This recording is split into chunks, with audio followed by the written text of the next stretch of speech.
Welcome to the LawyerFair.co.uk daily podcast. LawyerFair helps businesses find the right lawyer at the fairest price. But on this podcast, we just chew the fat with some great guests.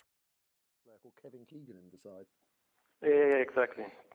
Long time ago, but yeah. A long time ago. Thank you, Lars. Well, I was there, so thank you for mentioning the age issue. But we this morning we are dealing with something. Well, I've got Lars Markhull on the line, who is from Figo, based in Hamburg. Welcome, Lars. Hi, Andrew. Thanks a lot for having me. Not at all. Great for you to join us. We're going to cover a couple of things. We're going to specifically cover, if you're interested or involved in fintech or fintech startups, then you should be hot-footing it across to Frankfurt in the middle of November for an event called Bankathon, which Lars is going to explain a whole lot more about, which is what, Lars? What is happening from the 16th to the 18th of November in Frankfurt? Yeah, as you were saying, we're hosting an event called Bankathon. It's a fintech hackathon. So if people are aware of a hackathon, is a 2 to 3 days event where developers, coders from all kinds of different places coming together, joining forces and develop new services. And we are having this hackathon completely focused on financial services. So it's a fintech hackathon, and we are lucky. We have support, like a lot of support from the incumbent of the industry.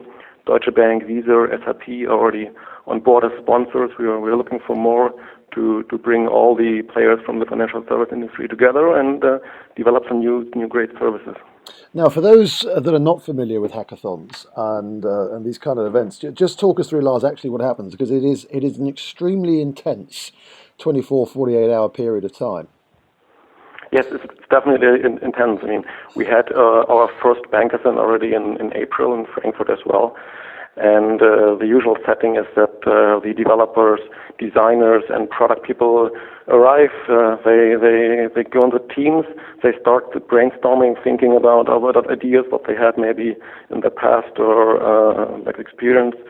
And then they start developing, and it goes on for around 30 hours. They have time to develop. It's important that everything what they present at the very end and their final pitch is being developed at the event, at the Bankathon.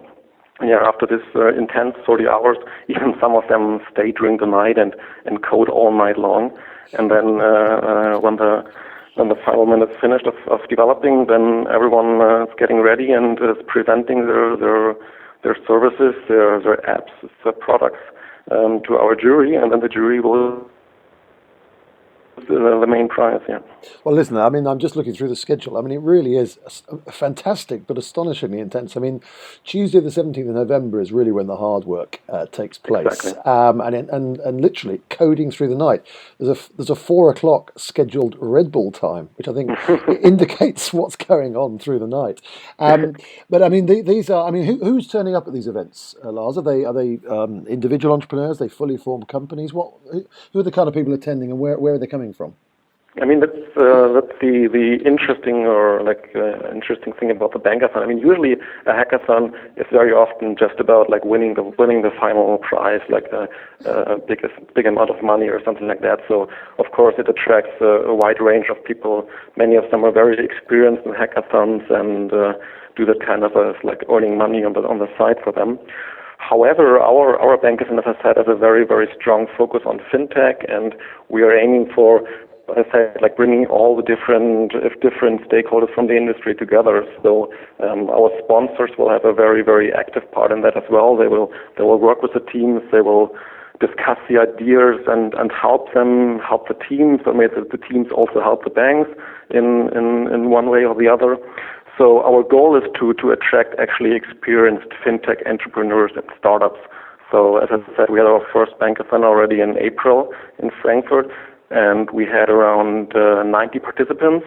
And I think we had like around 15 fintech startups from Germany, Austria, and also a few other countries who sent a team to the Bankathon to participate in order to benefit from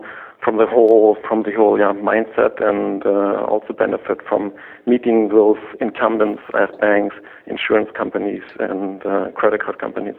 Well, if anybody wants convincing of the quality of what goes on at these Bankathons, you should visit the website, which is bankathon.net. And it's been described, one of the people described it as one of the top fintech-focused hackathons in Europe, which is pretty good feedback. Yeah. And also, I think just the quality and the size of some of your sponsors, Lars, as you mentioned, SAP, Deutsche Bank, Visa, etc., it indicates the kind of strength of what's going on there. Now, the winning teams as well, they get involved in the Euro Finance Week. There's a kind of follow-on element to this, isn't there? So when's the Euro Finance Week taking place? So I mean, as I said before, like, and to maybe take one step back, our first Bankathon was in April in Frankfurt, and for us it was very important to cooperate with a fintech event. So and at the end of April, when we did our first Bankathon, we were cooperating with an event called Exec.io Fintech, which is like one of the biggest fintech events in Germany, and also getting some good attention outside of Germany and the rest of Europe. So when we were planning the next Bankathon, we were saying, okay, we also want to participate in another event, like having the chance to cooperate with them.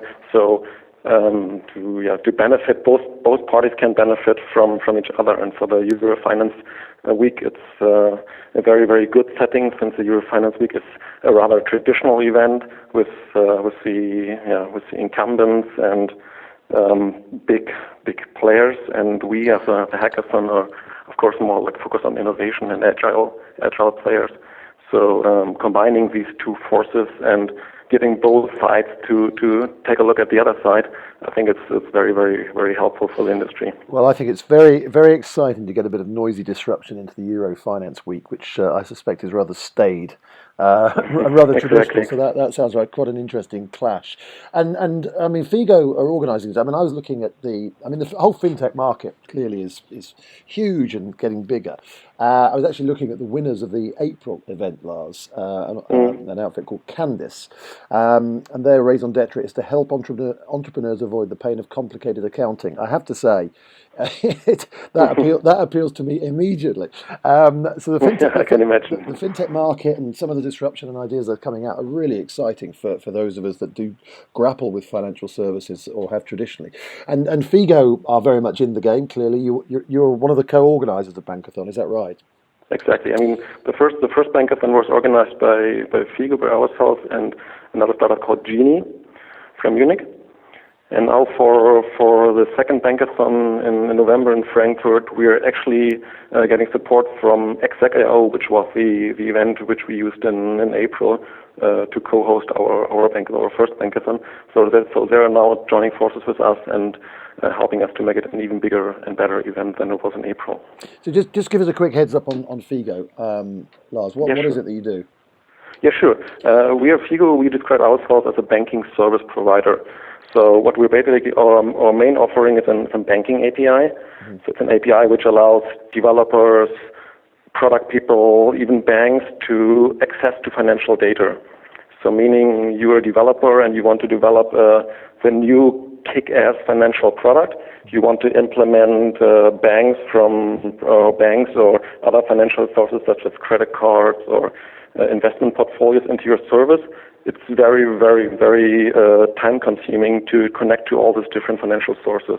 And what we at Figo offer is one single API, which you can implement into your service, and then you're immediately connected to all these financial sources, instead of connecting to thousands of sources on your own. No, it's fascinating. And I mean, although APIs have clearly been around for a while, we were talking just before we were recording, Lars and I, that there was an article in bankingtech.com recently that said that APIs are a game changer in financial services. I mean, just give us a kind of broader brush of what's happening in the market, Lars. Yes, for sure. I mean, we can, like in banking, the financial service industry, we always tend to look at other industries. I mean, the financial service industry the incumbents were able to keep innovation outside of the industry for a very, very long time. However, when we took a look at other industry, we see what disruption can do and how disruption is being done. And I think an API is a great example of how innovation can be fostered in a very, very, very strong way. I mean, let's just take an example. For example, Uber, which we of course all are familiar with. Their whole business is based on different APIs, saying API for the map, API for the payment, etc., etc. So it's not about it's not anymore about building the whole product completely on your own and having everything under your control.